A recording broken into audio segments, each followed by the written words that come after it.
To all the live streamers, thank you for your patience. We're getting situated. We'll begin soon. Thanks.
Sorry, live streamers. We're checking a microphone here, live streamers. Check, check, check, check, check. We're thinking this is channel 4. It might be channel 3. If there's some lavaliers that have the check, check, check. I can't tell. Oh, you know what? Oh, hold on a second here. Let's take a look. Try channel 7 and see what happens. I think it might be channel 7. Check, check. Channel 7. Yeah, there it is. Yeah. Okay. So channel 4 is the vocal.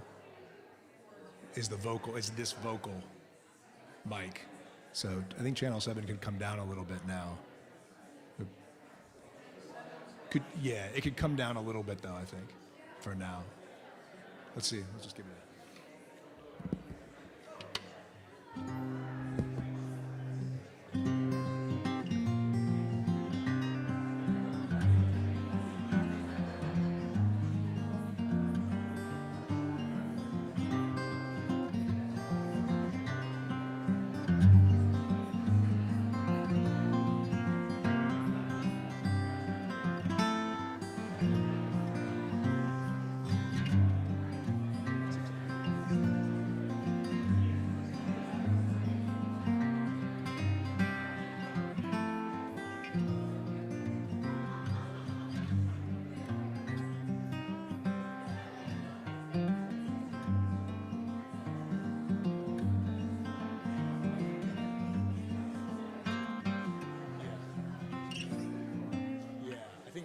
We'll see how it goes.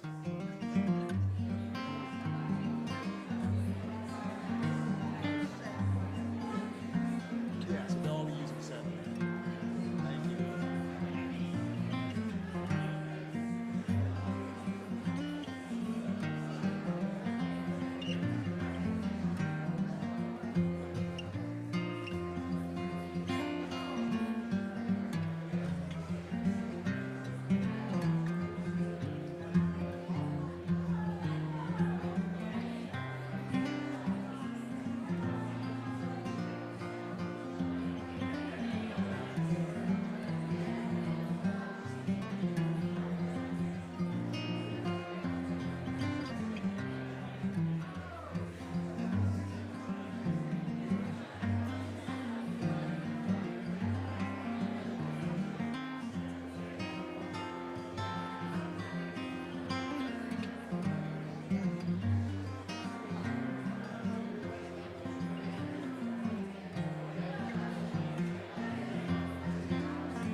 Hello.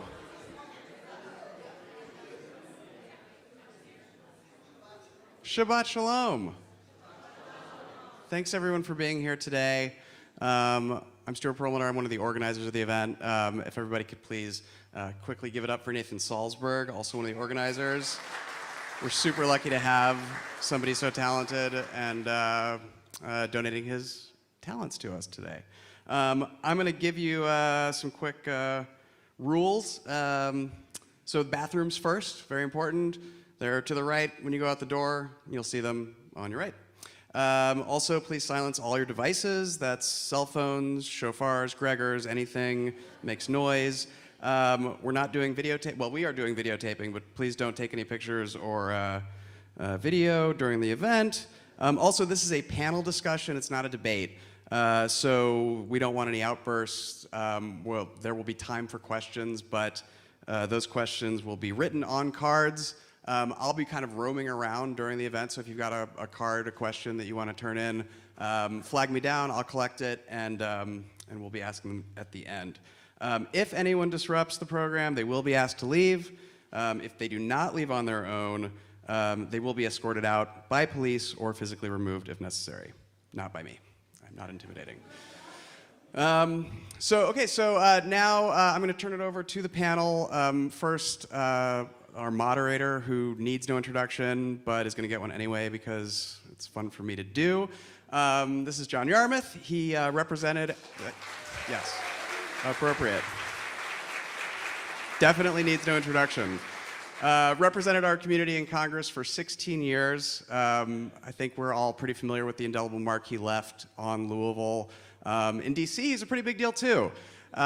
He was instrumental in some of the most impactful legislation of the last several decades, the Affordable Care Act, Obamacare, the stimulus that saved the economy from total collapse 15 years ago.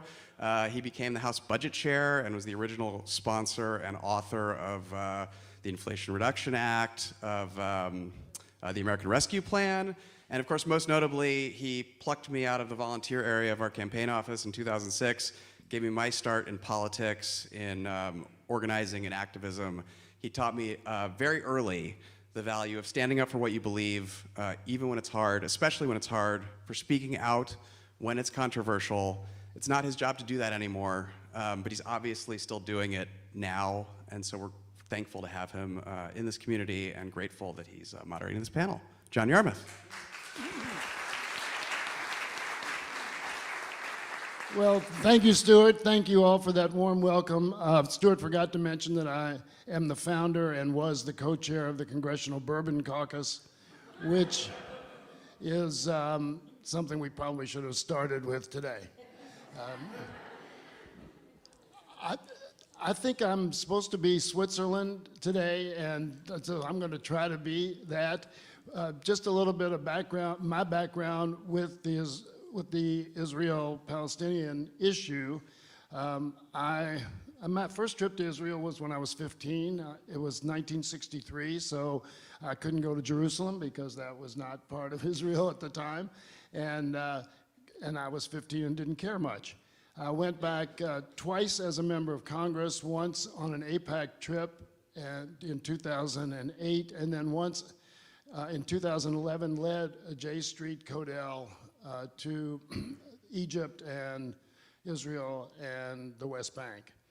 And in 2015, when Netanyahu came to Congress uninvited by the president, I'll show him a little bit of my prejudice here. I led the response to Netanyahu when he tried to sabotage the Iran nuclear deal. I led the response with another 10 members to push back against Netanyahu's message. So I've been involved in these issues, not as much as many of you have been. I'm now, as of last October 1st, on the board of J Street, the National Board of J Street.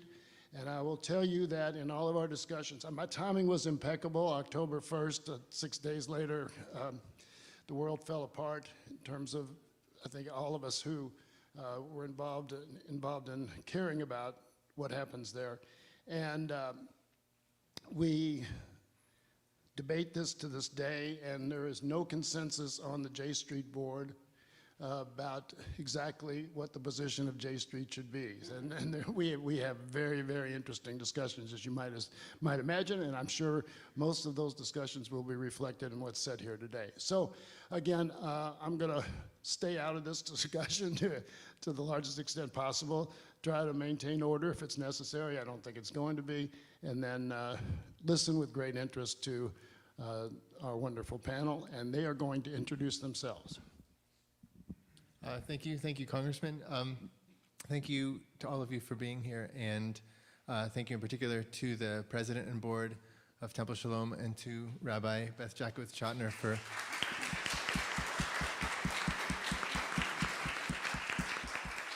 for allowing us to use this space for this event on Shabbat. My name is Avery Kohlers. I am a professor of philosophy at the University of Louisville and a member of Temple Shalom.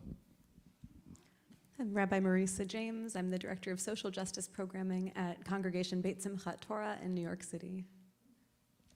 I'm Michal Kaufman. I'm faculty at the Department of Sociology at the University of Louisville. I'm Israeli. The floor is yours. All right. Well, I couldn't come without writing a lecture. I'm sorry. Apropos of that, you may be wondering what a philosopher is doing up here. You have the Israeli sociologist to talk about Israeli society. You have the rabbi and social justice coordinator to talk about social justice from a rabbinic perspective. And then you have a philosopher, obviously. So my area of research is ethics and social and political philosophy. I've written two books, both of them engaged in their own way, in different ways with the Israeli-Palestinian issue. It's been sort of one of the main obsessions of my life, so both scholarly and personal. So that's where I come in. Ethicists, by and large, aren't better people than anyone else, just as biologists aren't any better at evolving than the rest of us. But what ethicists do is try to discern and articulate our shared moral world and then take seriously the shape of that world, taking seriously the idea that nothing matters more than acting as one ought and living as one ought to. So obviously, not everyone lives as they ought to. Everyone sometimes acts as they oughtn't to. And so consequently, many of the situations we find ourselves in and the choices we face aren't of our own making.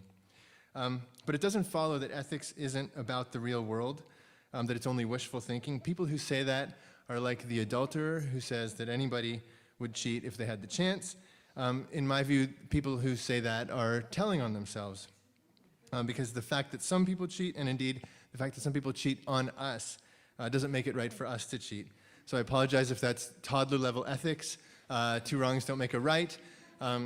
But in Israel and Palestine, sometimes reminders of things like that are helpful. So I'm going to spend most of my time talking about Israel's actions and choices. I'll say less about Hamas, and I want to explain why that choice. First is that Israel is by far the stronger party. October 7th was the biggest thing Hamas has ever done. It took years to plan. It took Israel completely by surprise, but only because Israel ignored its own intelligence. And even then, with the advantage of surprise, October 7th was a kamikaze attack that had been repulsed within 3 days, nearly all the attackers dead. In my view, there's no militarily existential threat to Israel from Gaza. What has become the existential threat to Israel is its own response. Hamas is the mouse that roared. The roar was horrible, the most horrific single act of global terrorism since 9/11/01, and the biggest massacre of Jews since 1945. And yet, as with 9/11, the real threat to the nation and as a democracy has been the catastrophic response. So the second reason I'm talking more about Israel is that this is a Jewish panel and a mostly Jewish audience, and most Jews, myself very much included, identify and sympathize more with Israel than with Palestine. When Hamas strikes civilians, it makes me angry. When Israel does so, it makes me heartsick. And not only because Israel has killed at least 20 times as many civilians as Hamas since October 7th, more than in all of Israel's prior wars combined.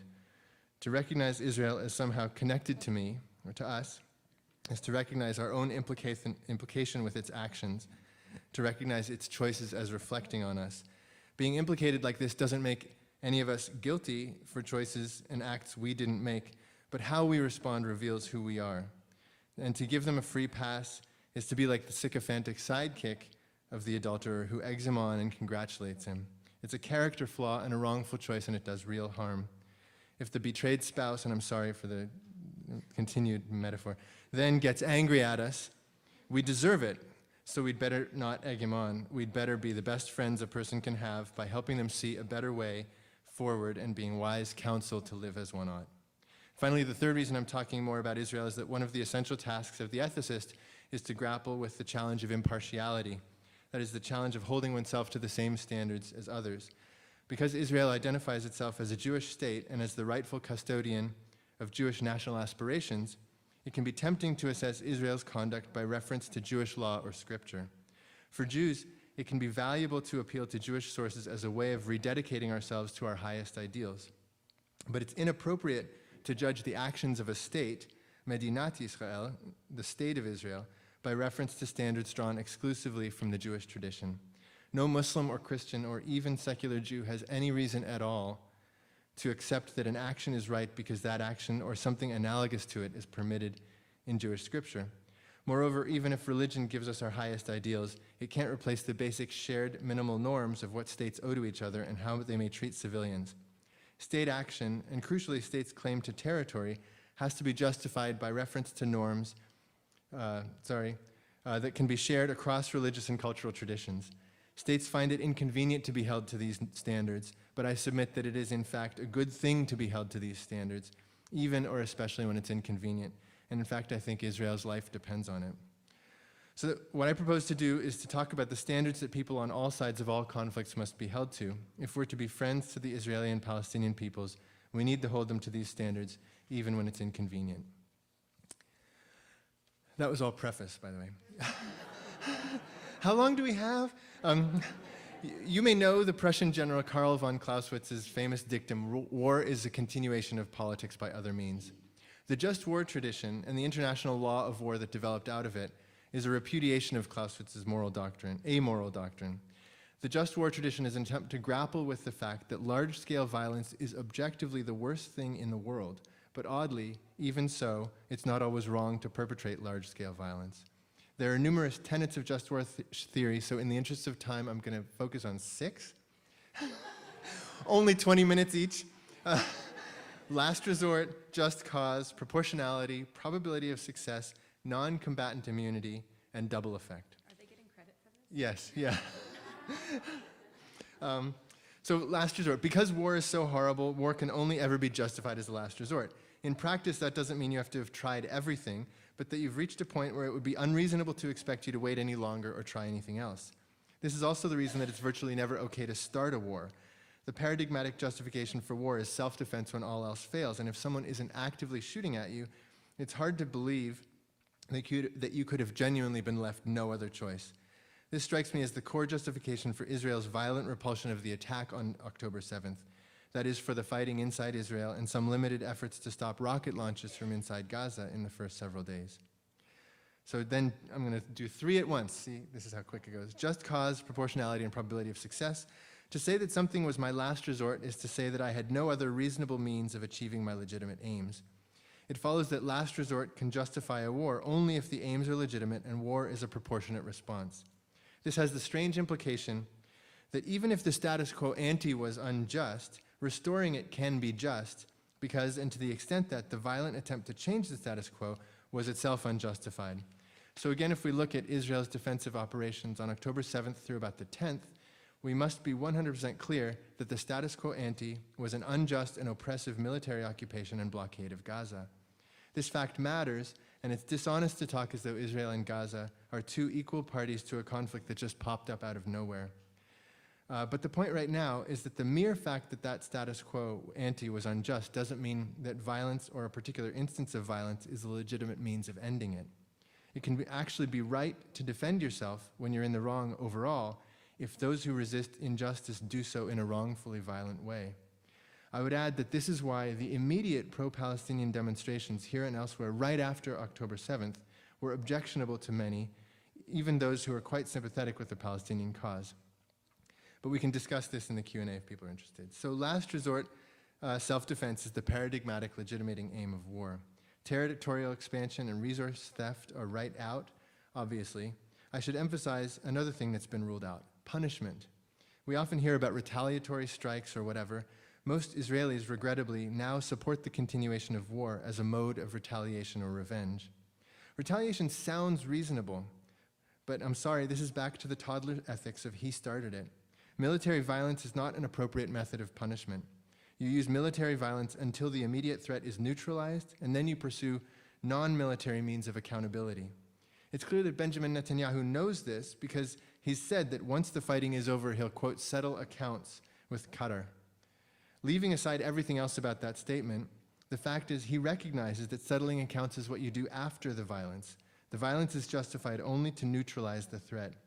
One reason war is not a legitimate means of punishment is that punishment is only justified if the people who are punished are duly found to be guilty.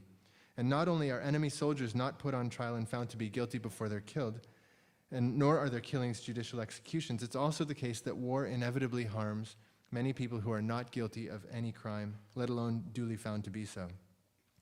It follows that if war were punishment, it could only ever be collective punishment, which is always wrong because, again, only guilty people can merit punishment. So you fight till you've neutralized the threat, but not just any means of neutralizing the threat are permissible. The amount of violence you're allowed to use in self-defense has to be the minimum you reasonably think would be sufficient to end the attack. War can be justified only if it's a proportionate response to the attack. Now, oddly, proportionality also has a top side. Right, so the example is, if somebody is hitting you with their fist, lethal violence isn't justified, right? And if somebody is attacking a country lethally, but in a very limited way, nuking them isn't justified. So proportionality of response is required. Proportionality also has a top side. It's not just that some threats are too small to merit a military response. Some threats are also too big. The Israeli-Palestinian tragedy is too big to try to solve militarily because there are too many civilians and the stakes are too existential for each side. Trying to solve this militarily would require genocide or complete and total surrender, including some kind of ideological surrender, like if one side just magically gave up its aspirations for self-determination or mysteriously went away. Even conquest and permanent subjugation would be unsuccessful, not to mention unjust, because resistance in some form would inevitably continue. So proportionality implies both that you don't go to war for too small a cause and that you don't go to war for too big a cause or if there's no chance of success. Non-combatant immunity and double effect. Now, war is always horrible, even when it's justified, but in order to keep it from descending into utter mayhem, it's essential to observe the norm of non-combatant immunity. That is, if killing is permissible in war, still only soldiers or combatants may be targeted. It's normally not permissible to kill civilians or those who are not directly involved in the military.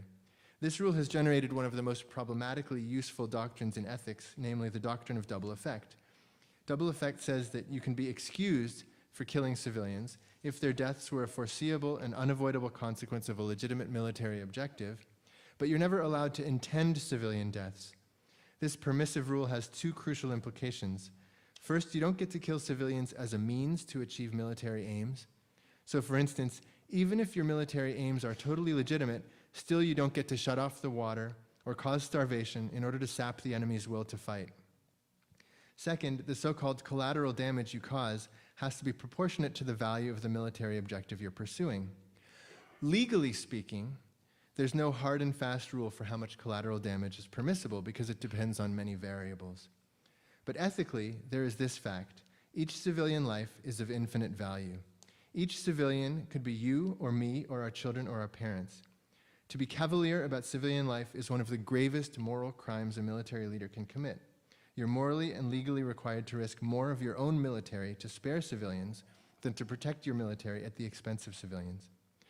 Now you may say, Hamas operates in civilian areas and so it would be impossible to avoid civilian deaths. But I have two responses to this. First, even if that's true, it doesn't excuse being cavalier about civilian life, which Israel patently is, and in fact its loose rules of engagement have caused IDF soldiers to kill at least 3 Israeli hostages. They dropped 2,000-pound bombs on a residential building because there's one Hamas operative inside, killing him along with 100 civilians, who are his hostages almost as much as are the Israeli hostages taken on October 7th. The killing ratio in the war as a whole is at least 2/3 civilians to at most 1/3 Hamas. That's far out of line with the guideline that offers no hard and fast rule, far out of line with all previous Israeli military operations. Now you say, yes, the casualties are unfortunate, but it's Hamas's fault because they hide among civilians, and if Israel can't hit that Hamas operative, then it can't fight. So my second response is this: if there's no way ethically to achieve your military aims, then there's no way to achieve your aims militarily. Then you have to find a different non-military way to achieve your aims, or you have to scale back your aims. I don't know how much more you have, but if you could summarize the rest of it, because we do want to allow enough time. I timed myself. I timed myself. Am I really going over? Yeah. I'm sorry. All right.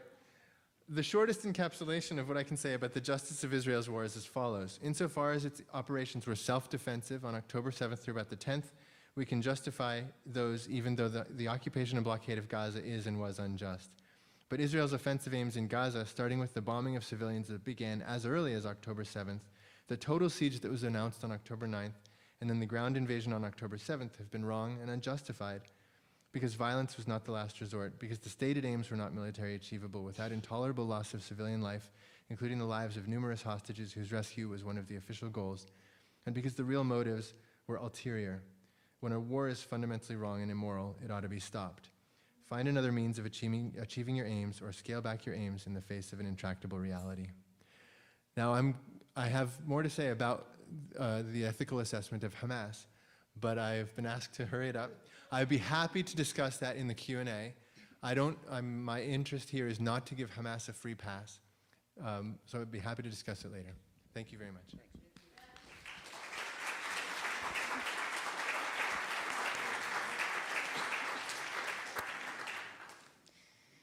So hello, everyone. I'm a sociologist by trade, and my area of research is nation building in utopian societies. I've published work on nation building in early Zionism, or Zionism before the establishment of the Israeli state, that is in the 1940s, especially in the context of conflict resolution within the Jewish community.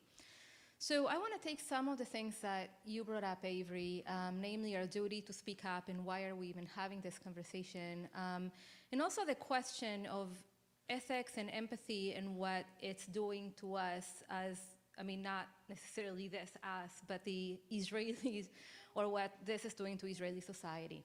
So first of all, I want to preface by saying that Israeli society before October 7th was a deeply fragmented society. It had been for 70 years, and it continued to be, especially, I think that the issues that or maybe like the underlying causes of fragmentation became exacerbated, I think, in the last 15 years or so during the last Netanyahu administration. So one of the things that have been happening since October 7th in Israeli society are basically two significant things. One is, and they are rhetorical tropes that one can see, that's kind of funny way of saying that, rhetorical tropes that one can see when following Israeli media, or if any of you has Israeli loved ones, this is something that is bound to come up. We are stuck on October 7th. It's October 7th to us. It's the 100th October 7th. It's October 7th again. How can we leave that, right? It's our duty to speak up because Israel is in pain. What happened in October 7th is unconscionable. It's also our duty to speak up because they are so invested in that grief that it's becoming virtually impossible to look away from it, or to think about something that is not this. So talking about the reality as we are still in October 7th negates anything that has happened afterwards, right? And so the emphasis or the focus is on our grief and our pain and unearthing what happened in October 7th, which is horrible, and we're finding out new things every day, right? But there's an inability to look beyond that, right? Beyond their own pain, beyond finding the facts about the latest discovery on whatever happened on that day. There's also an inability to look away or maybe zoom out of that situation to gain a little bit of perspective or even think about the implications or the price that's being paid right now for the military response in a critical way, right? So another thing that is very much part of Israeli, I guess, rhetoric right now is the concept of conception, conceptia, or itpakhut, which is like waking up or becoming suddenly aware. It's not like being woke necessarily, but it's the idea that we had been living in an illusion all the way through October 7th, and we were surprised, and now we are startled awake from that ridiculous dream, and now we see reality as it is, right? And this is something that is significant, especially in the Israeli left. I mean, I'm excluding the radical left that includes Palestinian people in it, but mainly the Zionist left is in that place of the process of waking up. One of the things that people kept telling me when this happens was like, have you woken up yet? Have you been enlightened yet? Do you get it now? The idea being that we used to think that Palestinians were decent human beings, that we had a partner in peace, and now we have been, disavowed of that impression. It's not really true. They were never really a partner, right? Which also connects to the point you made about not distinguishing between Hamasniks and civilians, right? It's all the same thing. It's a distinction that's not there, and it's constantly deployed by the IDF when the speaker of the IDF says, we have killed 13,000 terrorists, which is something that was reported a week ago, and so there's no distinction between people who were active participants in Hamas stuff or actually children, women, men, anybody really that's not affiliated with Hamas. But what I'm trying to say, though, is that as an insider, and especially somebody who's been watching Israeli media very closely, because of that constant rumination in the events of October 7th, it becomes really very difficult to think about anything else. We can think about it as a trauma response, and really, it's grief. And sometimes it takes a little bit of time to recover and take that grief somewhere that is helpful. The way in which Israeli society is operating right now, this is not what they are, right? I'm just trying to not be as blunt as I usually am. And if you know me, you know that I am, and I'm gonna say terrible things. So I'm just going to try to spare you from my Israeli woman of doom experience. But because at the beginning of the war and everything was so traumatic and raw, and Israel is such a small country and so that there are no degrees of separation really between people, right? And so me, for example, I don't have anybody in the South, I was not directly affected, but 2 degrees of separation away, it turns out that I am, right? Everybody is affected in some way. And so when information kept popping up, I was like, oh, this was my sister's first grade teacher, and this is somebody I grew up with, and they are hostages. And so there's that element of things that then means that people cannot necessarily remove themselves from that situation of war. So there's this fear of the people who are fighting right now. And I know that you talked about the distinction between reserve troopers, right, reservists, and people who are doing the regular service, because Israel is such a highly militaristic society, and I'm going to spare you my whole lecture about it. You can meet me for coffee, and I will rant forever. But I'm looking at you, Lisa. You've heard me rant for the last 10 years. But because it's such a highly militarized society, everybody is either bound to have been in the army or know somebody who's in the army and fighting, and so it becomes almost inappropriate to say anything that demoralizes, right, the war. And it's an element of self-discipline sometimes, and sometimes it's, that there are going to be consequences for not complying socially. for 3 months, I didn't say anything to family because it would have been disrespectful. It was construed as you are being disrespectful of my grief. And so we're talking about all these silencing mechanisms that exist that sometimes are self-silencing and sometimes not. But anyway, I'm going in a million different tangents. So these two elements of what's happening, the being stuck in October 7th and that element of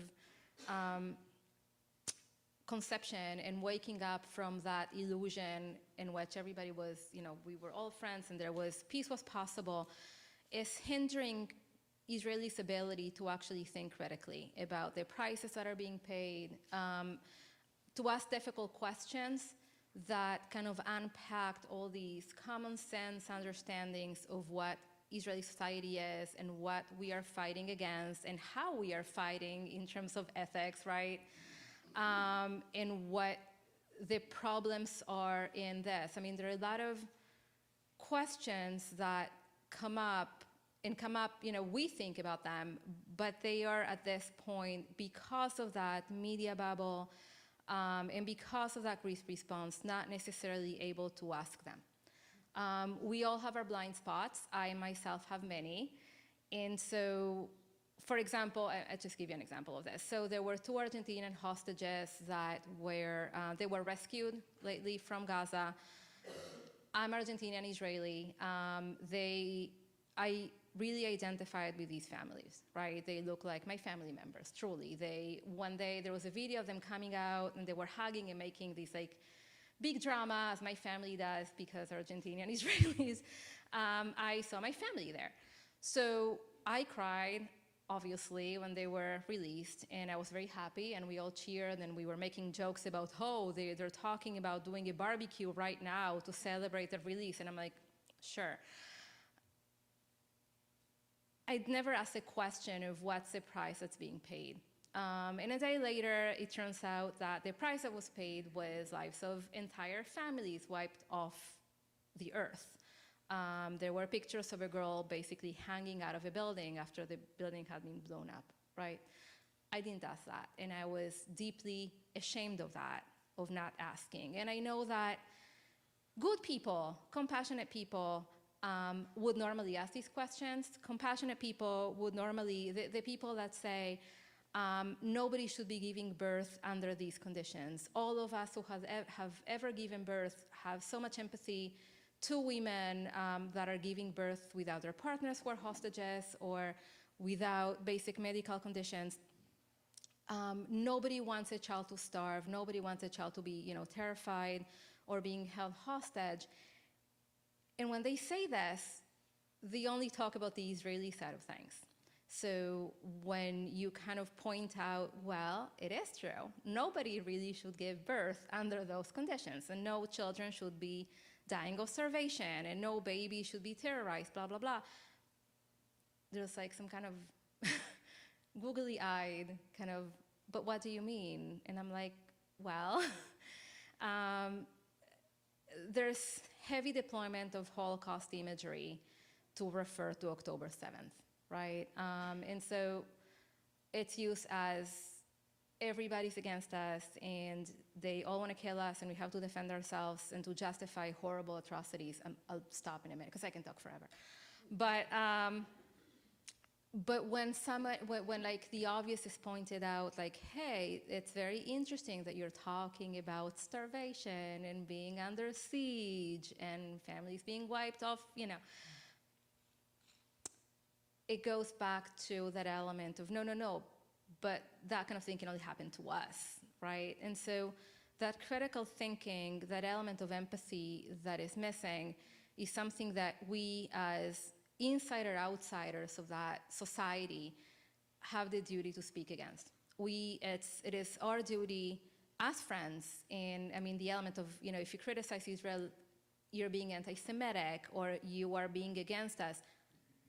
I have an Israeli passport. I have no other passport. This is the one I use. I am it. I am part of that of which they speak. And so because of that, all of us really have that. It's a privilege and a duty to actually say, hey, I think you're not able to see this, but I am. Can we talk about this together? And it feels like sometimes pointing out the obvious. It's not obvious. It's ridiculous how not obvious it is. I've been saving these on my phone, all these like examples of Israeli kind of like lack of self-consciousness, obliviousness, callousness. I don't know what it is. But if we believe in an Israel and we believe in, forget about, we're not talking about Palestine and human lives. We're all here for a reason. But if we do believe in the possibility of an Israel existing, it cannot be this one, right? And so I will end there, and I can talk to me later. Bless you.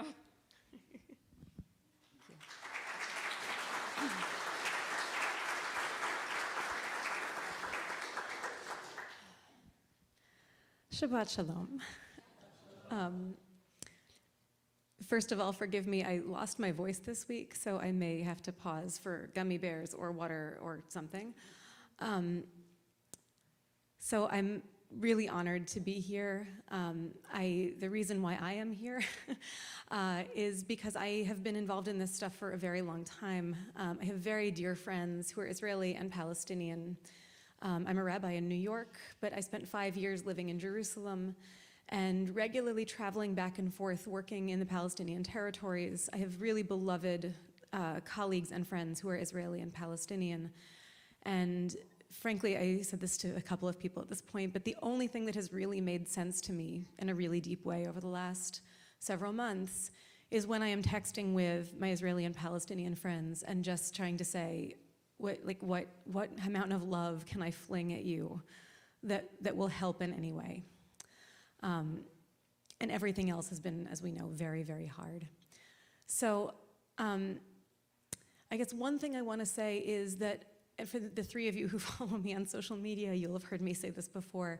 I was very lucky years ago to meet one of the former mayors of Bethlehem, Susan Sahori, lovely, lovely, lovely person, who had been an English major like I was in college. And she said to a group that I was leading in Bethlehem, how much she loved reading Toni Morrison's The Bluest Eye, because it taught her to think about Israelis and Palestinians as two eyes in the same face. And that was an image for her that really helped her imagine what a future could be like, and not necessarily what a political solution would very tachlis, very practically speaking, look like, but to imagine what it was to say, you can't, if you lose one, you're going to lose the other. If you damage one, you're damaging the other. That there's a balance here, and that there's two people here who are actually deeply connected, even if there are people who don't want to recognize that. When I hear people talking about, right, the impacts of colonialism, and I'm like, well, yes, the impact of colonialism, because Israelis and Palestinians are both a post-colonial societies trying to understand how to dwell together, and then the complexity of how that has continued forward is complex. But there is this longer-term trauma, there are these longer-term historical impacts of more powerful forces from the outside coming in and destroying the ability, right? We know this, powerful people want less powerful people to not be connected to each other because they don't build power together. There have been moments throughout history where it'd be so lovely to write the book, write the novel of the alternate history in which the Israelis and the Palestinians came together and threw off the Ottomans or threw off the British and, happily ever after. And it's a fantasy, clearly it's a fantasy, but it's a good one, right? Since October 7th, I think this way in which, and I hear this from my Israeli friends too, this have you woken up yet? Those who have turned to some real cynicism, which again is understandable, right? We think about the Jewish tradition of mourning, of understanding that in the first 7 days of a major loss, we can't think straight. We understand this, we know this about ourselves. In the first 30 days, there's a separate status that we have where people are still kind of recognizing that we need a different kind of care. The first year, recognizing that we are still thinking about that loss every single day. What does that mean for an entire nation? And what does that mean for two nations that are living together, that are both going through regular traumas and now are going through this massive trauma? So with my deep feeling of loving the separation of religion and state, I also feel like there is a lot of wisdom in Jewish tradition about what kind of response do we bring when people we care about, when places we care about are suffering deeply. And in these last few months, I will say that the thing that actually has caused me the most, the thing that has caused me the most anguish is hearing from one friend that, that their 12-year-old niece and sister-in-law were being held by Hamas. They were released the day after Thanksgiving. That another friend's dearest friend, her 19-year-old, is still being held by Hamas. That one of my really most important Palestinian teachers, his elderly aunt and uncle in Gaza, are too unhealthy to be moved. And so they're just in a building waiting to die. And he's just thrilled when he hears from them that they're still alive.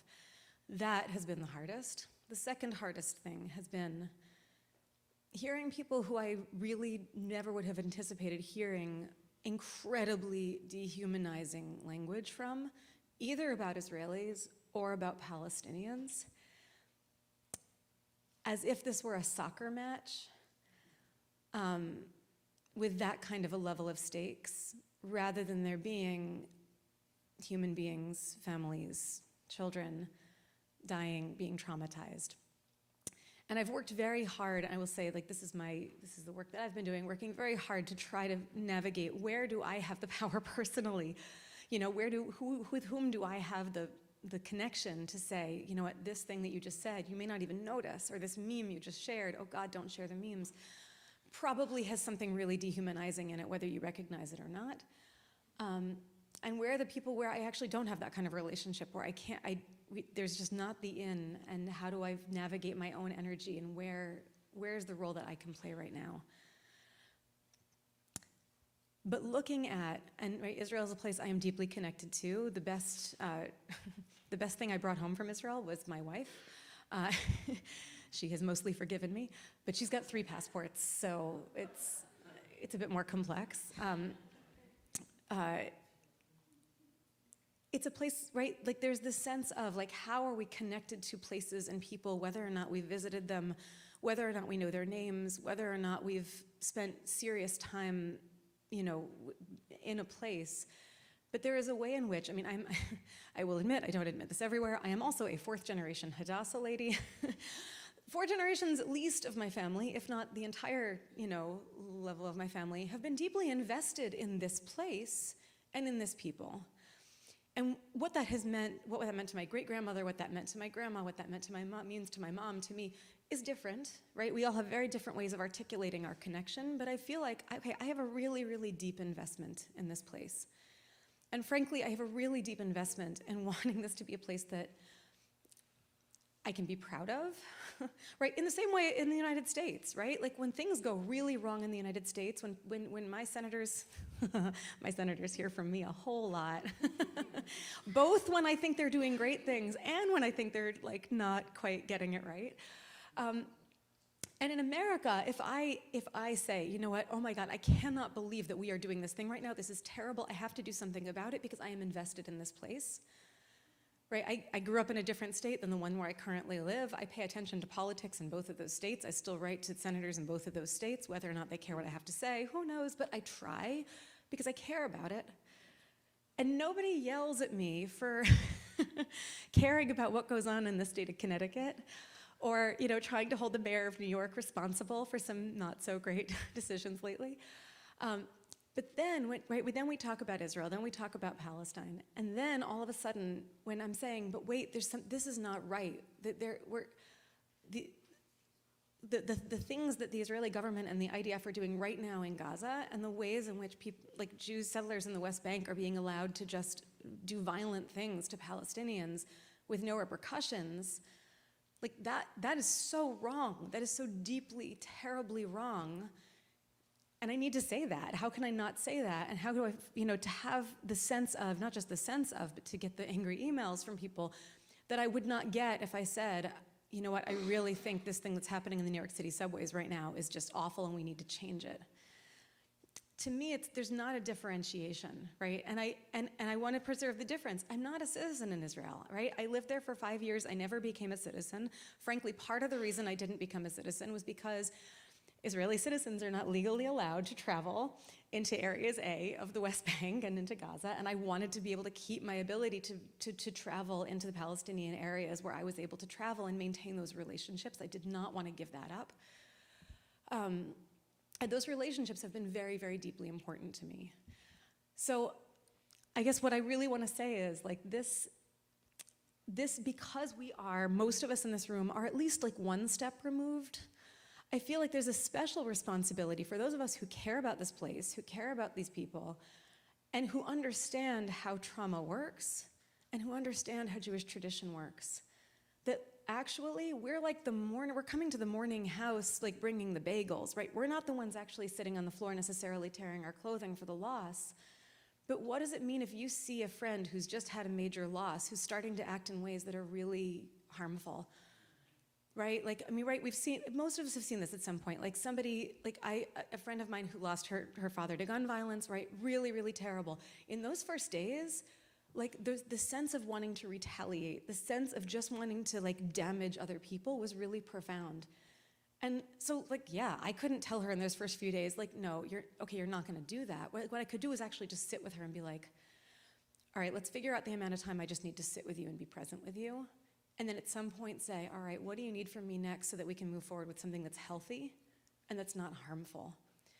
And I feel like the Jewish people around the world right now, we have this amazing opportunity to be saying lovingly,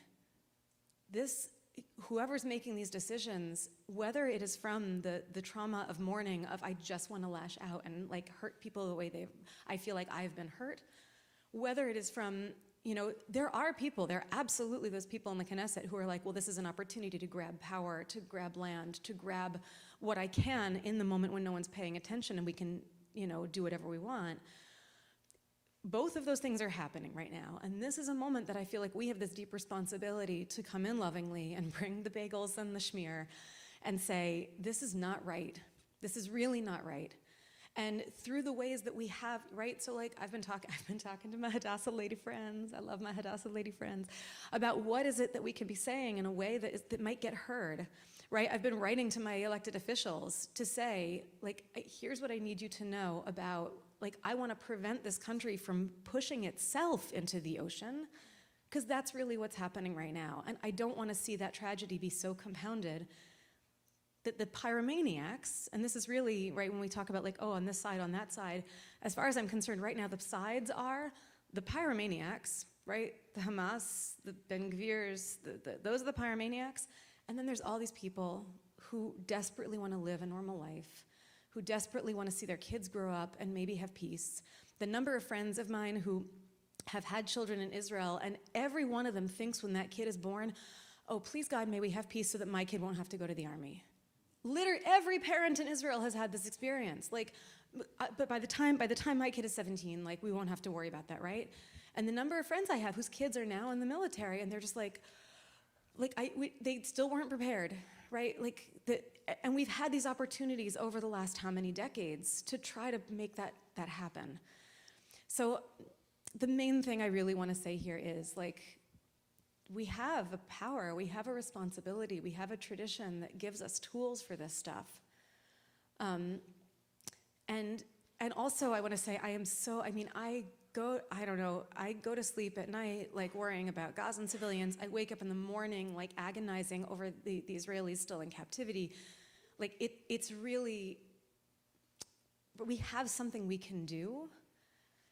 And just the sitting in Shiva for now 154 days is not enough, right? The mourning is important, but there has to be something that prevents the future loss. Thank you. Was that a watch movement? No. Okay. I thought I'm like watching for a time moment here. That's amazing. Great. Okay, I'm going to finish up.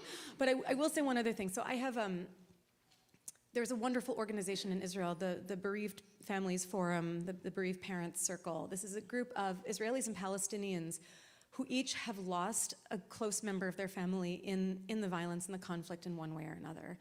And they built this organization to basically, first of all, provide loving, gentle support for people who have had a loss, And two, to say, like, look, if Israelis and Palestinians, like, we understand each other in this loss more than anybody else does. They're some of the most profoundly wonderful people I've met in my life. And a couple of years ago, probably more than a couple of years ago, at a J Street conference, two of the leaders of this group, one Israeli, one Palestinian, my friends Romy and Bassan, got up on stage and said, we actually want to ask the room to take a moment of silence in honor of all the future victims of the conflict. And that I cannot think of without it bringing tears. Because for most of my career, what I have been desperate to do is prevent that statement from needing to be said. I want us to get to a point where we are not having to think about who are we memorializing next and what is the next trauma going to bring. And there have been enough rounds of this in which people have asked, well, what next? And then the next has been, go back to a status quo that is worse than it was before. And we simply cannot do that this time. The loss has been too great, the damage has been too great, and we have the power to do something. So thank you.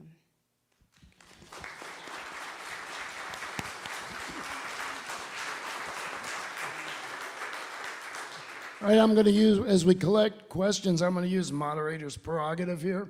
The title of this session was Jewish Perspectives on a Ceasefire.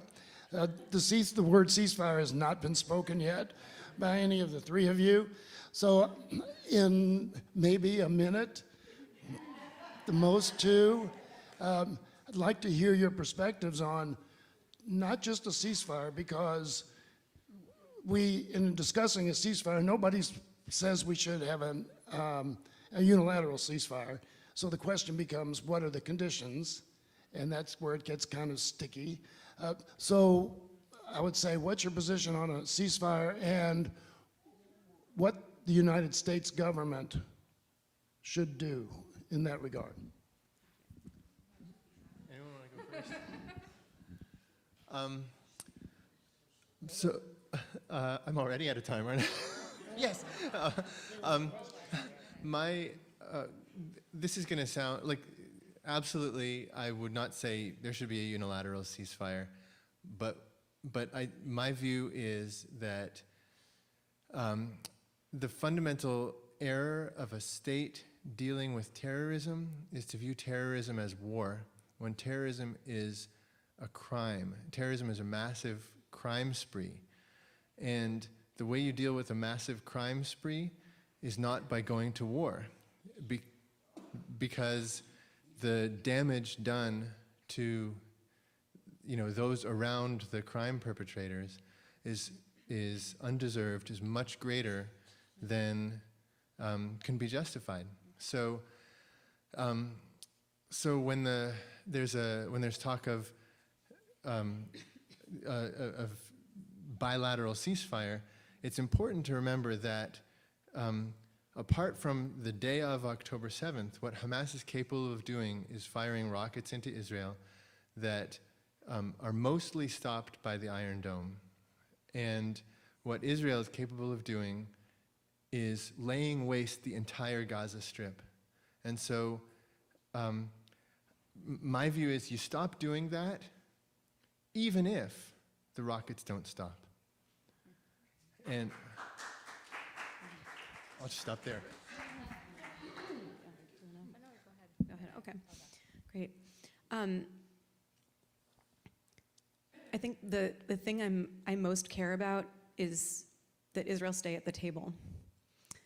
Because we keep hearing about, right, like the who's walking away from which negotiations, and I don't, frankly, have high expectations of Hamas. Can't imagine why. Like I don't have a sense that they're interested so much. I do hope that the Arab world that there is pressure happening there, and I'm glad to see the ways that like Qatar, like there's been some real progress in stepping up, and like what is the pressure to, because like I have friends in other parts of the Arab world who are also equally concerned about terrorism, who live in Lebanon, who live in Syria. This is a problem. But in terms of who helps keep Israel at the table for those negotiations, I think that is where You know, there again, this is like the who's showing up at the Shiva. I think other nations, and I actually don't know at this point if America is really going to be the most capable at making this happen. Like, it's hard for me to really parse out the different national relationships in that way to understand deeply. I feel like Star Trek. I'm a rabbi, not a diplomat. I'm a doctor, not a whatever. But I do feel like what is the point of a United Nations? I mean, like, people ask that question with a period at the end there, but what is the point of international relations if, in a time of major crisis like this, you know, nations that are allied don't come together to say, all right, no, but you have to come to some kind of, like, this is hard, but you just have to do it. And having taught Hebrew school, I will say, like, I know the difficulty of bringing two third graders together to get one to apologize to the other, or to get them to negotiate, you know, whose bagel really was it.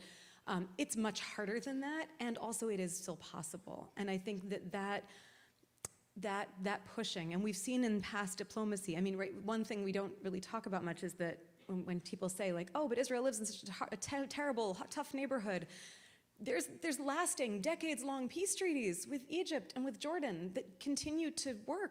Please, God, let them continue to work. And, like, great, so there's evidence that it's worked. It can work again. Let's figure out the constellation of who needs to be in that to get to the point where, yes, at the very least, reduce Hamas's capabilities to being, you know, stuff that's easily flung aside, to eventually totally, get rid of their military capacity, in a way that it does not mean that Israel is reacting with an entire war on an entire population that is not involved in that. I don't want to say that call for a ceasefire now, for a unilateral ceasefire, but I'm also going to call for a unilateral ceasefire. I am going to go and say it. I think that the situation in Gaza is dire enough that it needs to end now. And if it does not end now,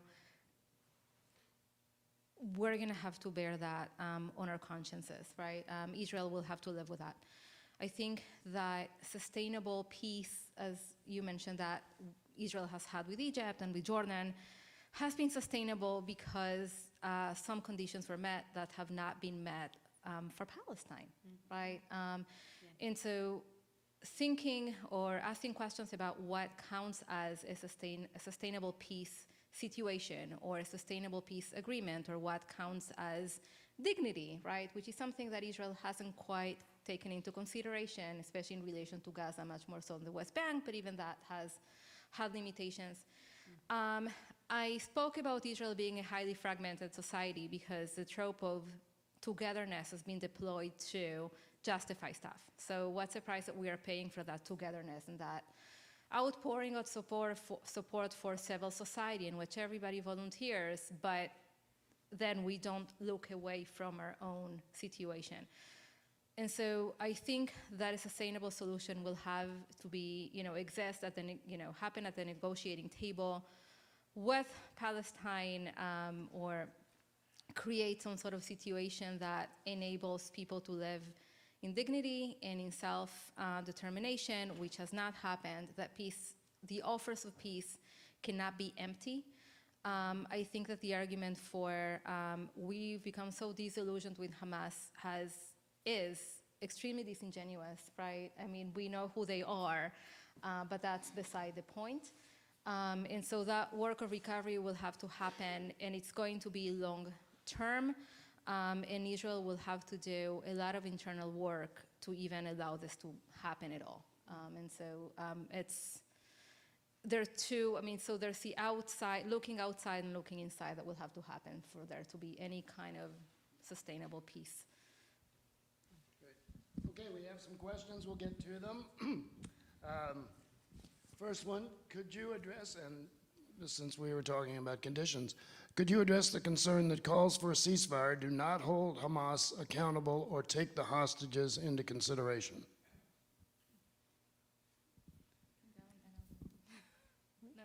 Okay.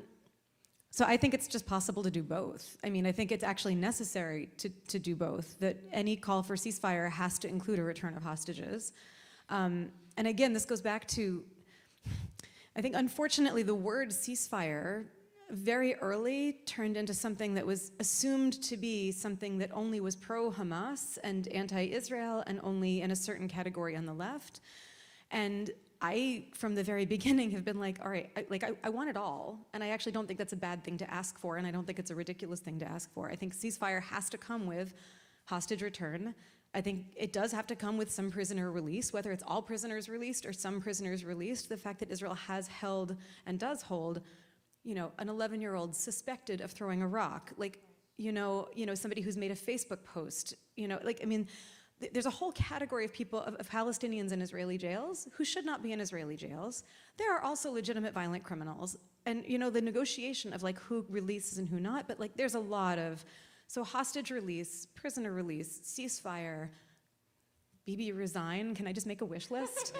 Can we just like make a, I've got, it's actually very sweet. There's this wonderful organization standing together, Israeli Jews and Israeli Palestinians working together, not Palestinians in the West Bank and Gaza, note the ones who are Israeli citizens, but just, and their protests, and now there's some like kind of solidarity protests happening in a couple of different cities in the US.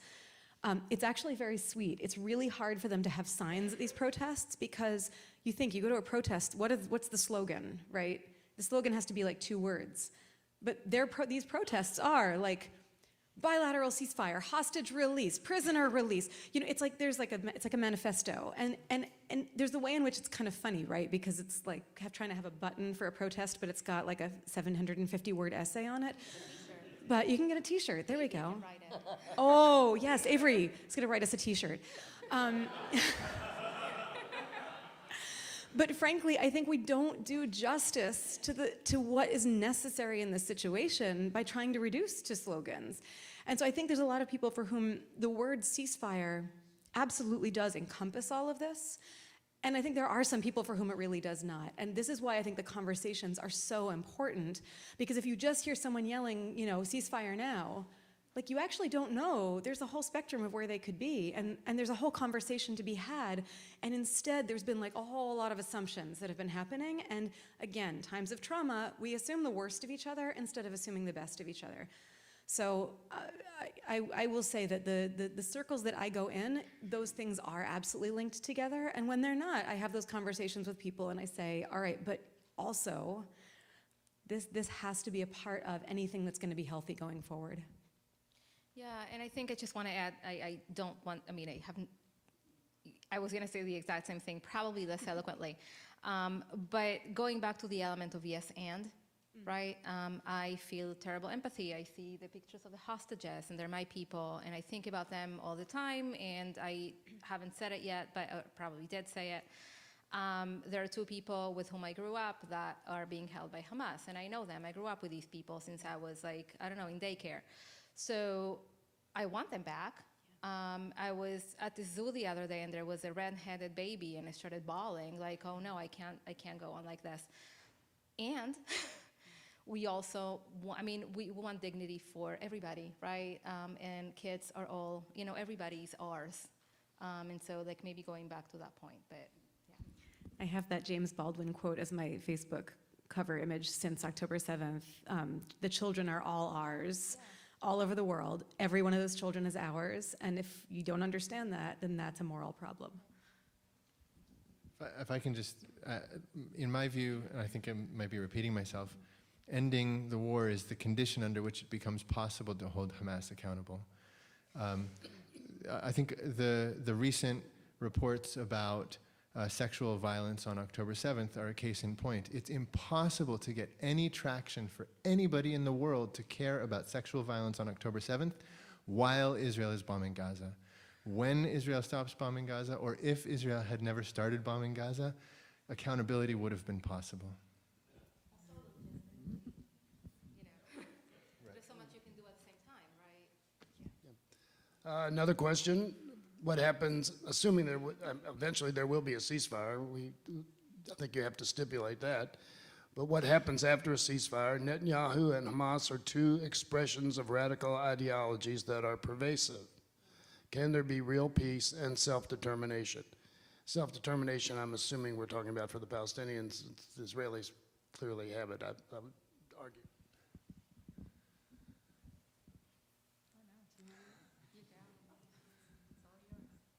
I mean, both countries, I think this is to build on what both of you said, really. Both countries need grassroots movements for reshaping their political orders. I mean, I feel like what Michal said was right on. Israel is in a state where the leadership it's facing incentives that are exactly backwards. The incentives that Benjamin Netanyahu faces are to keep the war going.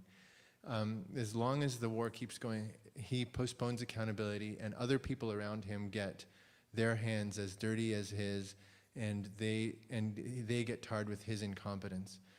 And it's not for me to say what happens after. I'm not a political scientist in the first place, and it's not my place to dictate to people how they should build their political futures. But it seems clear to me that both Israel and Palestine need new leadership, and they need that leadership those people to face the incentives to work together. And the longer violence goes on, just imagine how hard it is for someone in Israel now to be anti-war. How hard is it going to be tomorrow, if the violence stops tomorrow, for someone in Gaza to say, hey, maybe we should talk with them and like live side by side and be free and equal, right? Every day the war goes on, that buttresses the power of the most extreme elements. And war has to stop so that the center can hold. It exacerbates the trauma. It increases the excuses that each side can have against the other. How many more extremists are we creating, right, daily, by traumatizing, by starving, by maiming, by creating orphans, et cetera, et cetera. But I also think that, I mean, we can't ignore the fact that Israel has been supporting Hamas for years, financially and morally and in other ways, because it has been convenient. And I don't want to talk about Bibi. I can. I think we're all on the same page. Palestine will need help from Israel in supporting, in the same ways that Hamas has been supporting an alternative. And it can be done. It has been done if we talk about the differences between the West Bank and Gaza. And we also know, again, seeing what Hamas has caused and what Netanyahu's support of Hamas has brought, that if an alternative had been created and supported and encouraged and brought to the table, October 7th probably wouldn't have happened, right? And so we have to, like, again, thinking about accountability, there's that element of accountability of, like, what monster have you been creating, and for what reasons, right? Oof, yeah. I'll just add that, my gosh, the amount of American support, and not just American Jewish support, but also American evangelical support, that has gone into some of these most harmful parts of Israeli politics and the most harmful people who are going into the Knesset. The best way to balance that is to seek out who are the folks who are running for office in Israel who are actually, like, deeply committed to building something different, something healthy. Whether that is one state or two states, I don't try to commit to, like, I have interesting imaginations about what a 5-state solution could look like, But did you know, fun fact, that Ronald Reagan had an idea for a 3-state solution? Anyway, very, very wild things out there. But there are these, like, amazing people who are getting into office and who are really doing the drip by drip, like throwing a spoonful of water on the fire kind of work that is actually really necessary to try to build something different. There was actually a lovely little success this week. Sally Abed, who is one of the Palestinian-Israeli co-directors of Standing Together, got elected to the Haifa City Council. And, like, that's incredible. More of that. But, like, so really, and because the news tends to default to, like, the news loves the pyromaniacs. They give them all the attention, right? In every country, in every situation, in every miserable thing happening in the world, they amplify the worst happening. And I feel like it is also, for those of us who have any kind of circle of friends, social media, whatever, to like, who's doing the work that you're like, wow, that sounds like a future that I think could be really healthy, to amplify it, to support it, to invite other people to support it. And really seek that out, because a lot of these, like the little tiny NGOs that are doing like the most amazing work are also the most underfunded, are also the most like, under attack. The government threatens to pull their NGO status like every Tuesday and Thursday. And so, even that, again, the teaspoon of water that you're throwing in the fire, it makes a difference. I don't even remember who I'm quoting on this. It was an Israeli author who said, right, if you don't have a bucket of water to bring to the fire, bring a teacup, and if you don't have a teacup, bring a spoon. Everyone's got a spoon, and if we all brought our spoons, we could actually maybe put out the fire. So find your spoon. So people should be protesting with a spoon now. Everyone should be having Yeah, spoons. instead of like that. Can I just say something? Sure. Small thing. Yeah. So you were talking about meeting the moment and what's happening now. So two things. One is I'm a proud High fan. Yes. Yes. And one of the reasons I'm a proud High fan is because of this kind of thing, right? It's little known fact that the city council in Haifa had bilingual meetings well until the 1950s in both Arabic and Hebrew. And it was one of the only cities to do it. And I got to see them. I don't read Arabic, but I got to see the minutes of the meetings, and it's just really touching. It's really moving, right? It's been done. It can be done. But also, thinking about the price we're paying for things and things that are responses that are helpful and those that are not so helpful. Because of the state abdicating many responsibilities in the aftermath of October 7th, civil society is having a moment in Israel, right? And I think that many of us at the beginning felt a lot of pride and maybe thought about going to volunteer to get some avocados or whatever. I'm talking to you, Ronan, for doing that. But because civil society is having a moment, and because people are really engaged, and because there's an element of we are going to win together, maybe if we unpacked what together means, maybe if we unpack what winning means, we can get somewhere with us, right? And so we should just mobilize this in the same way that the bad things have been mobilized. Love it. This questioner says, I would like the panelists and perhaps the moderator, I don't know about this, but to comment on the real influence the U.S. has over Netanyahu's war policy and treatment of West Bank residents. I'll start. Apparently not much. I mean, the amount of the weapons that have been used in Gaza that have come from the U.S. is pretty profound. And I'm a rabbi, not a statistician. I'm just going to keep using the Star Trek. Okay, anyway, I'm a rabbi, not whatever I'm about to actually give you an opinion on. But like we actually, if somebody is doing something really harmful with the resources they have, and you give them more of those resources, and they keep doing more harm with it, or they do like expanded amounts of harm with it, at some point, maybe the decision is that you take away the car keys, right? At some point, maybe the decision is that you say, there needs to be some accountability about what you're doing with this stuff. Like, right, like maybe the resources need to shift into like, okay, what resources do you really need? Let's sit down and have a real conversation about what it is you need here and what it is that you want for reasons that are maybe not related to need. And I don't know, I can't say like, oh yes, let's just cut off all aid to Israel. I think that's a terrible idea. I think the fact that like we're the richest country in the world and we can provide aid to a lot of places in a lot of really good ways sometimes, right? We try, we do some really good work. But to be really clear about what that aid can be used for and what it can't, is really important. And there is like a real irony, there's a really disgusting irony right now in the fact that like some of the bombs falling in Gaza are made in the United States, and the aid packages falling in Gaza are from the United States. And it's like, well, so do we want to help feed them or do we want to help kill them?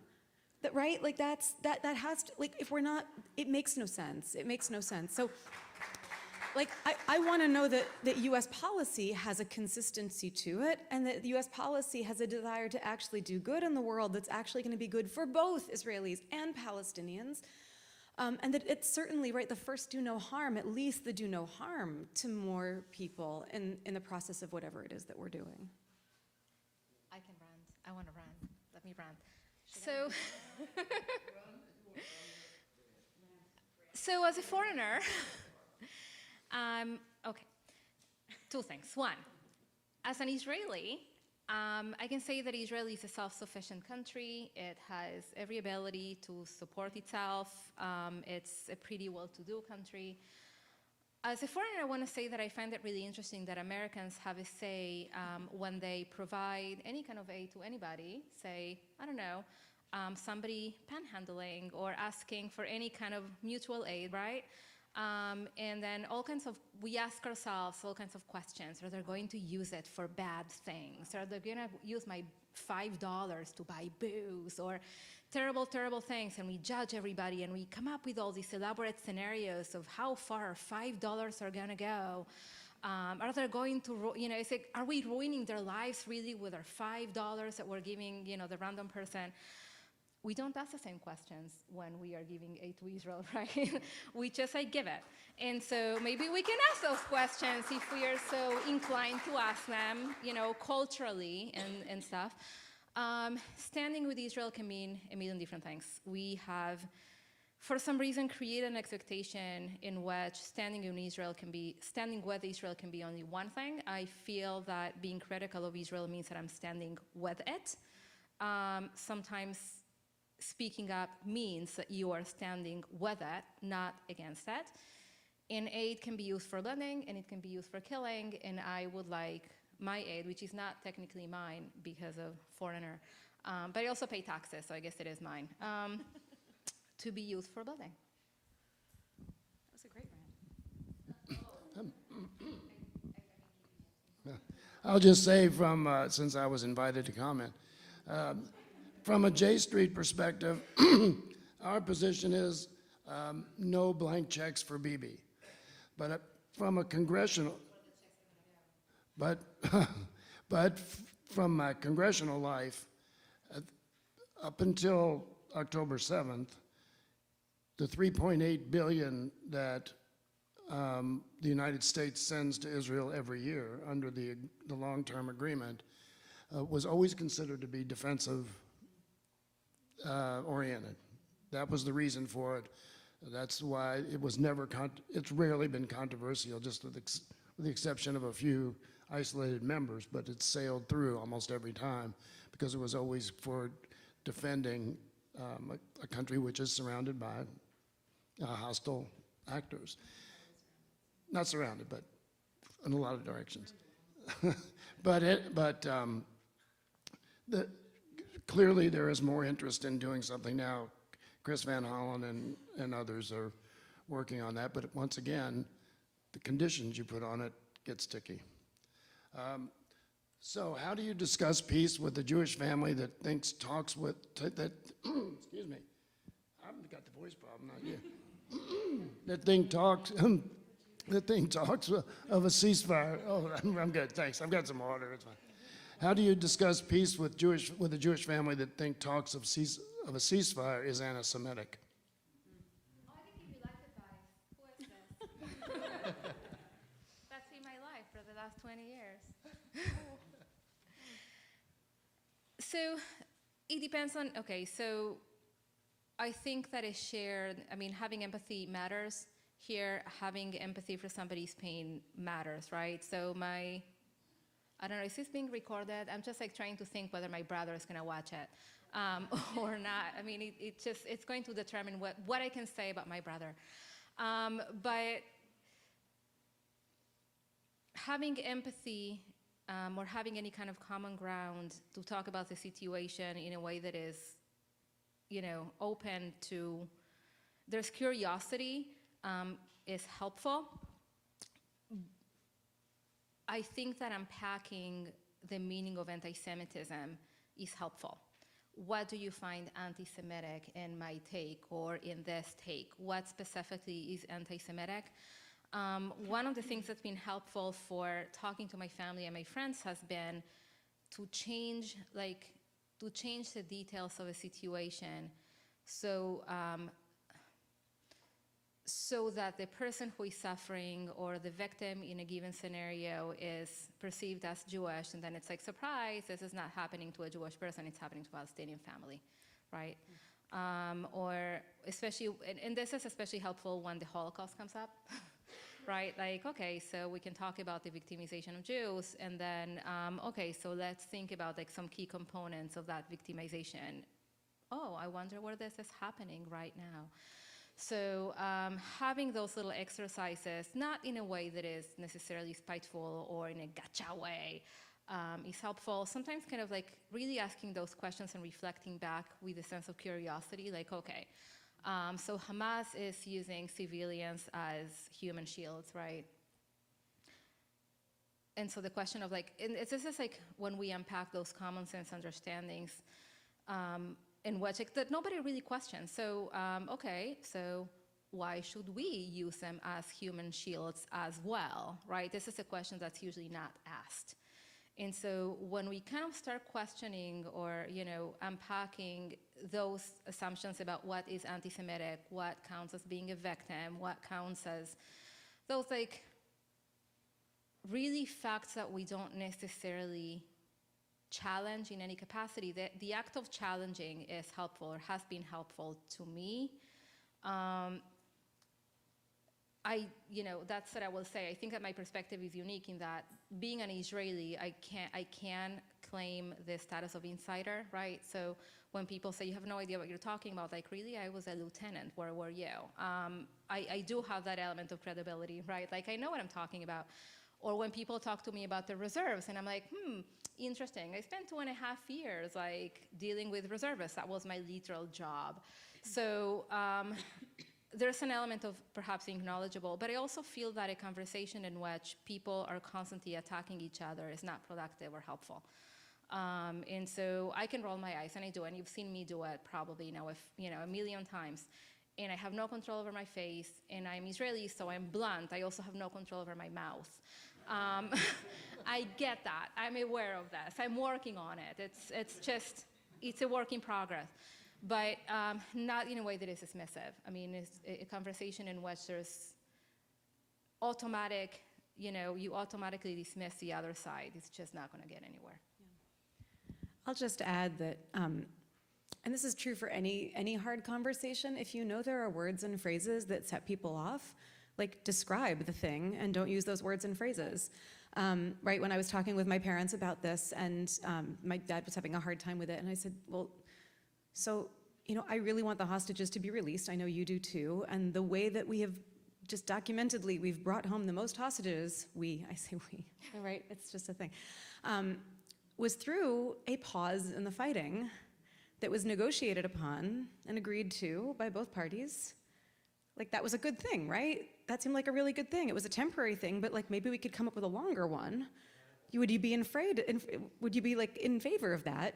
And he was like, well, yes, of course. I was like, great. So you mean like we should like cease firing for a while in a negotiated, right? Like, and I didn't quite get, you know, I just was like, let me just describe the situation instead and take the word away, because then it takes away the emotional thing. Like, and that can help in, you know, in so many like challenging conversations to find out, is there a particular emotional hook where it's like there's a word that has taken on, look, this is true about the word Zionism too, right? Because depending on who you ask, like people ask me, well, are you a Zionist? And, you know, and like from all different perspectives, they want me to be one, they want me to not be one.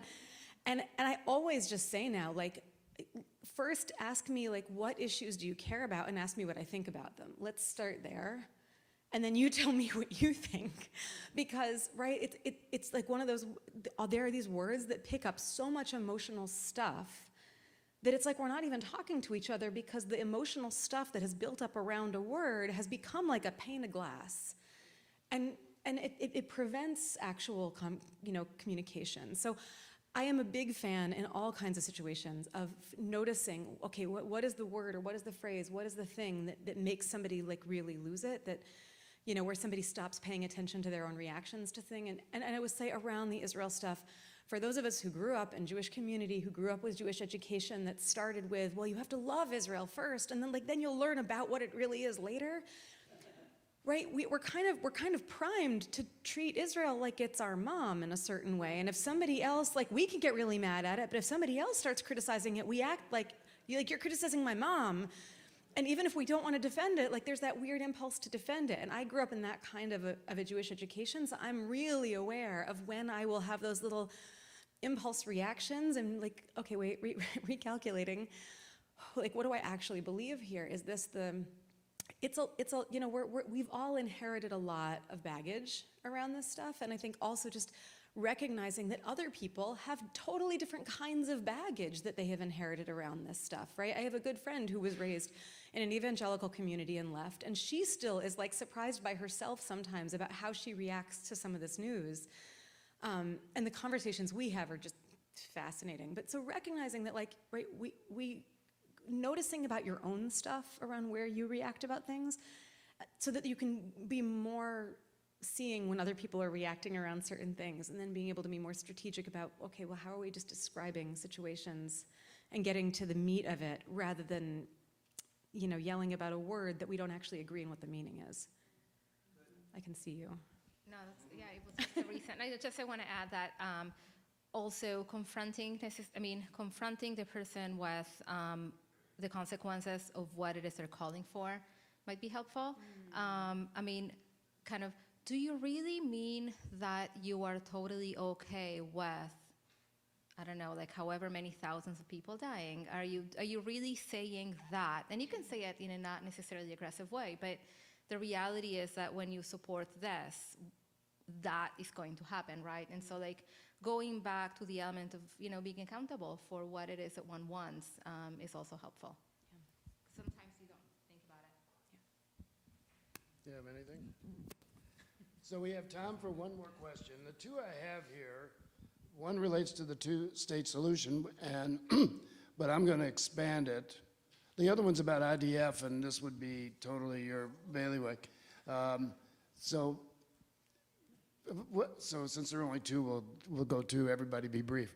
So my mother has family members who have died in the Israeli army over various past wars. She truly believes that the IDF is always compassionate and morally upright. But it seems to me that all young people are capable of bad behavior.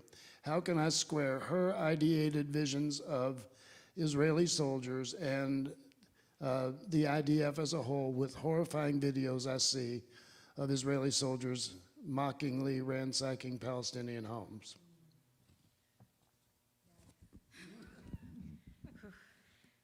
Oh, why is it coming to me? Oh, no, it's okay. No, I'm just kidding. No, so I'll be the Israeli woman of doom, and I will say that the IDF doesn't have a great track record of doing all these, like, moral things that they claim. There's scholarship on atrocities happening in the War of 1948. It goes way back.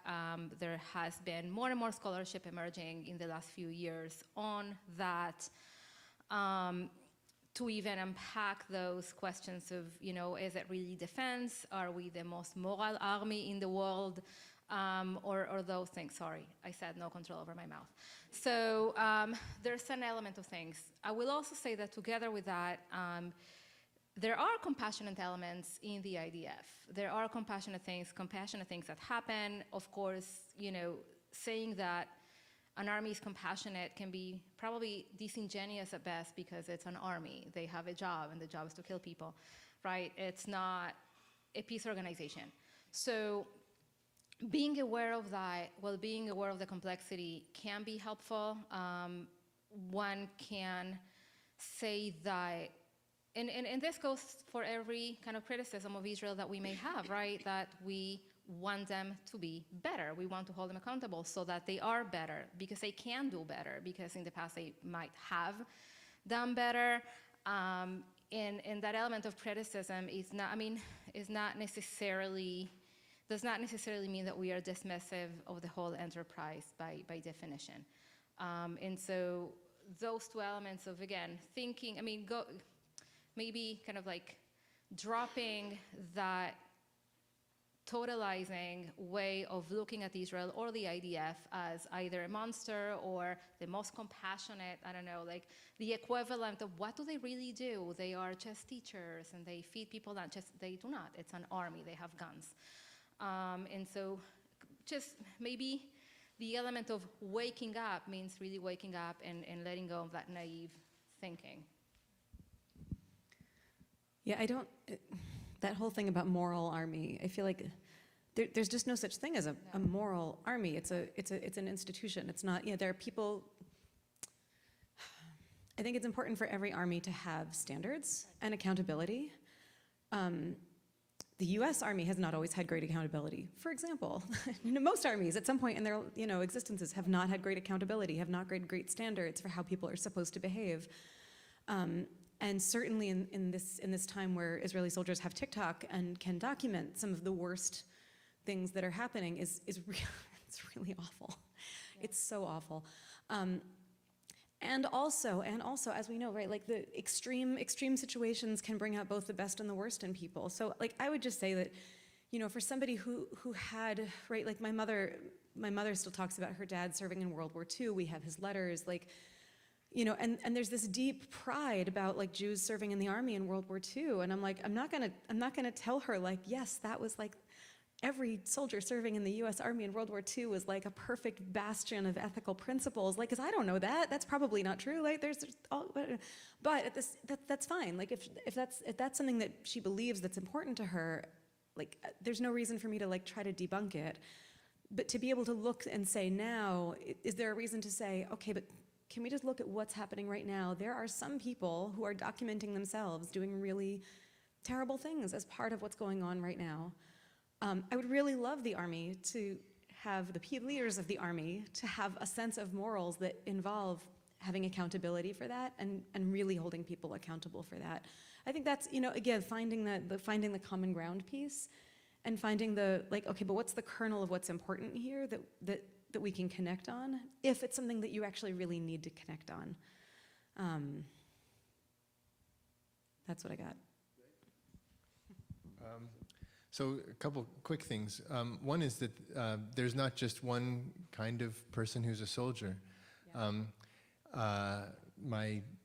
On one side of my family, they've all been in the IDF, and I was talking to a cousin of mine a number of years ago who had done a tour in the West Bank, and he said, why checkpoints get horrible is because they're 18-year-olds who are scared, they're hot, they're in a position of power over people who are abject, and they can do anything, and if anything goes any way that they didn't want it to go, they can get violent quickly. And they're 18 and they're scared and they're hot and they're poorly trained. The IDF now has a large number of settlers who are ideologically committed to the erasure of Palestine. So I don't want to say this glibly. Like, so a lot of people of a certain age, like my age, grew up with an image of the IDF that was drawn from 1967 and 1973, and it's a very different kind of entity now. And another way that it's different is that there's been a lot of privatization, and it's now a sort of a neoliberal thing with lots of outsourcing. And I think the calling up of lots of reservists very quickly who are deployed to active battle without adequate professionalization is dangerous in any army. So I'll just stop there. Great, thank you. All right, so real quick, this is a question about two-state solution. Is basically what can our community do to affect a movement toward a two-state solution? We probably ought to address it as a broader issue. What can Jews in Louisville or any community do to have an impact on American policy toward that part of the world? As one of the organizers of this event, I'll say, now, as has been mentioned, I think a big part of U.S. policy now is evangelical Christian Zionism, and that's scary. But I think it's really important for Jewish communities across the country to be loud and clear that they don't support giving a blank check to Israel, that Israel is a country that we want to be held to standards that we want the United States to be held to. And I think, I mean, I don't want to be anti-Semitic, but I do think that there's a perception and a fear that the Jewish community will oppose any electorally and as campaign contributors any effort to hold Israel accountable to standards that we all ought to be held to.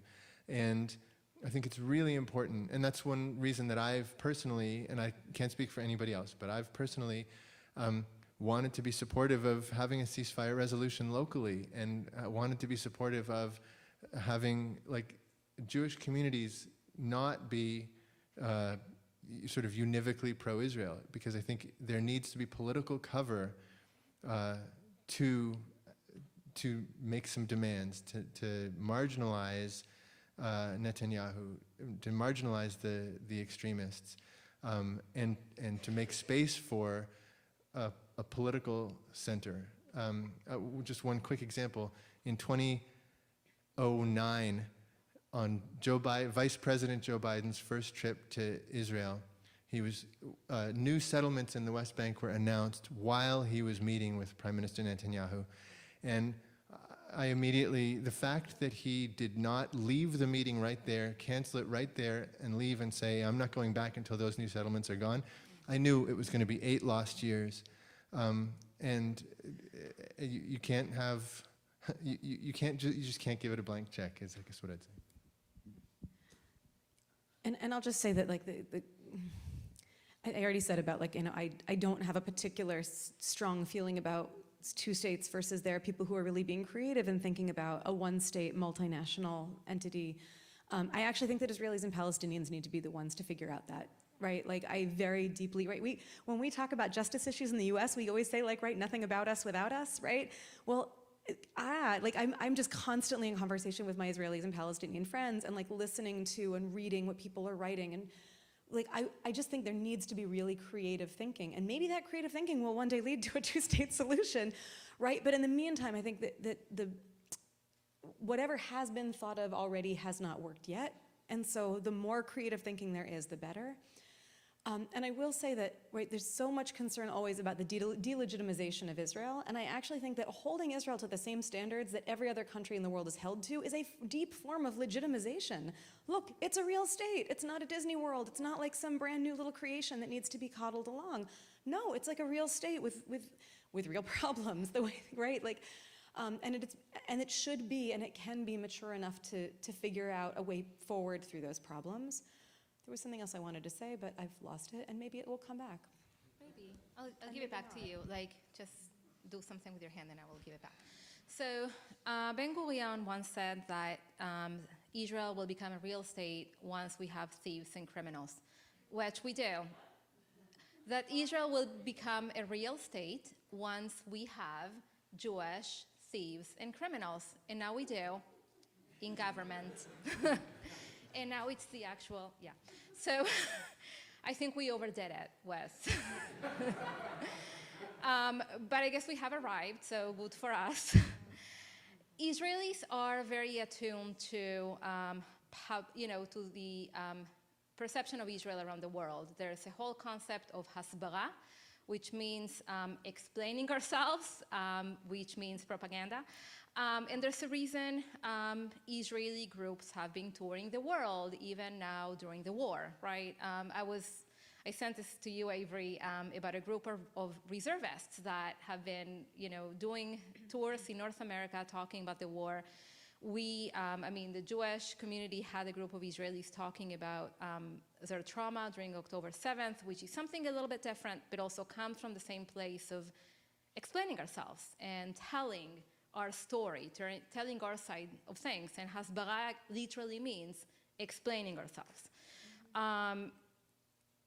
A big portion of the budget, not a big portion of the budget goes to, but there is a budget dedicated to hasbara. If you follow Israeli media, there's going to be always a mention of who is doing our best hasbara, which influencer or actor, actress, which celebrity is doing the best hasbara right now. Some people are paid for that, some people are not paid for that, but it's an important concept in Israeli life and society and culture. We should use that.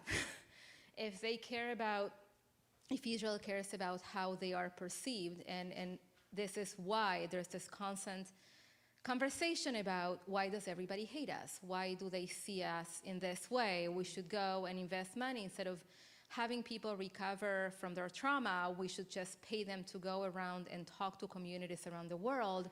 There's a reason for this, and that's, I guess, the source of our power, right? We are part of the conversation. They are making us part of the conversation, and we want to be part of the conversation. I agree that ultimately, we don't get a say because we're not necessarily there. But since we are being brought into the conversation, this is an opportunity that we should take. And so. And yeah, it's good because I remembered what I wanted to say. It came back. Doesn't always happen. Yay, middle age. I think one thing that I think we all kind of know this in an intellectual way, but we don't always remember it in the hard moments, is that it's really easy to recognize like the people you see as your own community as being like really like complex and with like lots of different ways of thinking about the world and different experiences that inform us, and looking at like the other group and being like, well, they're a monolith, right? They all think the same thing. And so like not even just about like Palestinians, or like, right, any group, Israelis are like this, Palestinians are like this, Americans, oh my gosh, when I travel abroad, things I hear about, woo, some of the assumptions are just amazing. And to just always remember that like, first of all, to take pride in the diversity of your own community, because I think it's actually I know we argue a lot, my God, the Jews, I love us, but man, do we argue a lot. Take pride in that. I think the fact that there's argument means that there's a lot of people who care really deeply. And what we need is people who care really deeply, talking to each other about what they care about. That's great. Like if a conversation gets hard, stay in it. Like take a deep breath if you have to. Give somebody some food. That's another specialty of ours. And then keep going. But also to recognize that if you start to be like, oh my God, that group, I can't believe they are so intractable about X thing, to take a deep breath and remember, okay, but remember that in whatever the they is, there's also multiple different streams of what's happening. And in any group that seems like, oh my God, that overwhelming group that is causing this problem, there's always people within that group who are really trying their best to solve that problem as well. Find them, strengthen them, let people know about them, do whatever you can to, like I said, the Israelis and Palestinians who are really working so hard now to actually do something healthy towards a future. Like I feel like half of my job right now is just to amplify them and support them, because they have the vision, because they're so deep in it and they have the vision, and I'm like, great, I want to support that as much as I can. And I think if each of us is doing the thing that feels deeply, deeply right for us to be doing right now, and that's going to be a little different, right, for every one of you. But whatever, it's you contacting your elected officials, whether it's making donations, whether it's helping create a resolution, like all these different things. I actually think we really need every single one of us doing the thing that we feel like we have the skill and the ability and the energy to do, because maybe that will actually get us somewhere. So that's my big, that throw your spoon of water on that fire. It matters. Give the mic to Stuart. I'm giving it to, hey, Stuart. Hello. This was a really special conversation, wasn't it? The panel, our moderator, Rabbi BCJ, Temple Shalom. I think this was really important. This was a teacup of water today. And we're not done. This was a lot. Please join us in the next room. We're gonna schmooze and nosh. I'm sorry, it's not a schmooze and booze, to the founder of the Congressional Bourbon Caucus. Please join us for the conversation if you can.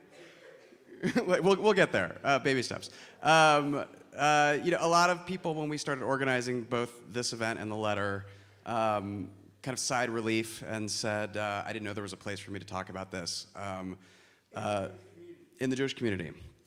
And I think that obviously you can look around and see that there is. And so please keep having these conversations. That everyone is a spoon. I'm gonna use this spoonful of water on the fire thing all the time. I'm giving you credit. But really each one is, give your fellow Jews, give everyone permission to speak out. That's how we break the monolith, and that's how we end the war. Okay, I'll see you next door. Thank you again.